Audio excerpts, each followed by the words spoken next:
So fancy. Good morning. All right, let's get started with Aliyah.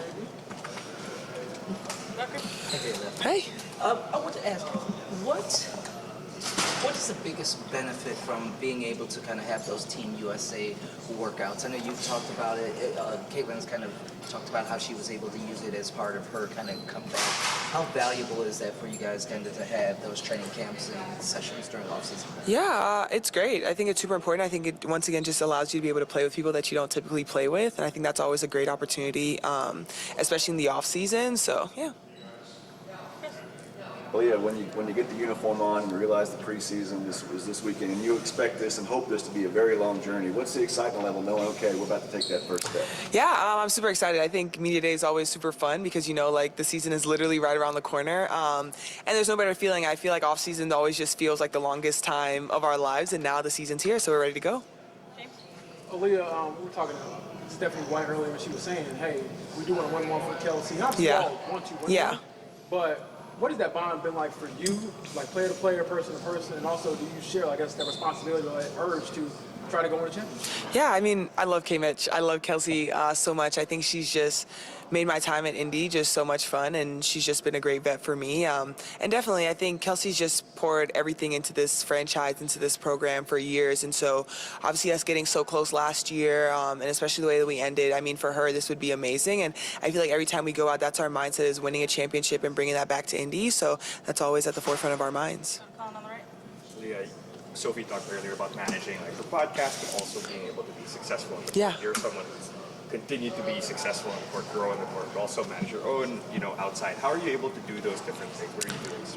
I mean, it's just about being able to compartmentalize. Like, I know my schedule and knowing what it's going to take, especially when I'm on the court, making sure that everything I do is to better my performance on here, and you can't let things get in the way. And as for my podcast, I think everyone, our producers, we have a great schedule of what works, and sometimes I'm like half eye open when I'm about to record, but I mean, it's always super fun, and Candace is a great time, so it's always lively. Hey, Leah. Hey, good.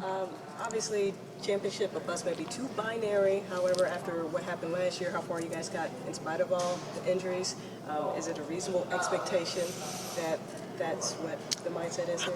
I won't even lie. I feel like as a competitor, it's always championship or bust. Like, that is the approach every single year. It's like we want to win a championship. We have to win a championship. And I feel like with that being our mindset every single year, no matter who has Indiana going across their chest, it just allows you to understand, like, this is what we're working towards, and this is where we're going to make our identity. Scott? Lee, can you walk us through just kind of what your offseason entailed on the court, what you were able to get done? Because it felt like you were playing some of your best basketball until that injury. Yeah, I mean, off-season started, I went home. I was training pretty much 5 times a week up until Unrivaled. I took a little 2-week vacation. I went to Barbados, so that was pretty fun. But I honestly was in the gym a whole lot, and then obviously I went to Unrivaled early December, and I was there the entire time and was playing great basketball. So, I mean, it was a grind. I was in the gym pretty much every day. We're back to James here. Aliyah, you've dealt with the national spotlight for years now, but I'm just curious, you always talk about, like, okay, players get better physically or skill-wise. How have you perhaps developed or changed when it comes to just handling the mental workload that comes with being a star? Yeah, I feel like you just take it day by day, experience by experience. Sometimes I handle it pretty well and sometimes I don't, and that's just the honest truth. And just being able to understand, like, this sometimes it's just not going to be the best. You're not always going to feel the best. But honestly, I think spending an off-season with Kelsey Plum was really great for me when it came to working on my mental. I think KP is a great example of, she doesn't care. She moves on, next possession, anything that happens is just look at the next play. And so that's kind of my approach this year is don't worry, look at the next possession. We always had home training. Oh, you in my business? Oh. Lydia, your contract, that's obviously a long one as well. I want to know if that changes your demeanor, or at least makes you relax a little bit, knowing that you're kind of locked in for a while. I mean, like, relax, sure, in the sense of I know where, like, home is. But, I mean, I'm just always going to be working. Like, I feel like every single season it's about bringing a trophy back home to Indy. And so that's always going to be my mindset and making sure that we have the right people in the locker room to do that. Back to Scott and then Elliot. Aliyah, what was the uniqueness being at Unrivaled during the CBA and Mo right there too, a new teammate? Yeah, stressful.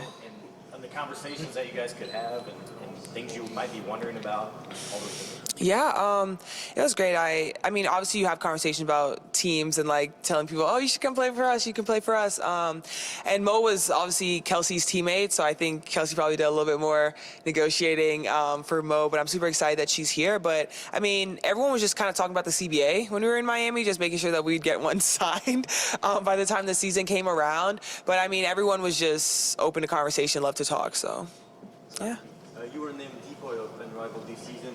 What do you think that you must improve, and how cool was the Unrivaled experience in season 2? Yeah, I mean, it was a big jump. I think season 1 in Unrivaled, I barely played, and so to actually get the opportunity to play this year and show that and was super fun for me. Winning Depoy was pretty good, too. I think it's going to just help motivate me this year to continue to be that defensive presence at the rim, on the perimeter, anywhere that the team needs. Are you aiming for Depoy in the WNBA? Oh, you want people to come at me? See if I get that award? I got a few things written down in my little journal. All right, thanks, AB. Awesome. Thanks, guys. Thank you.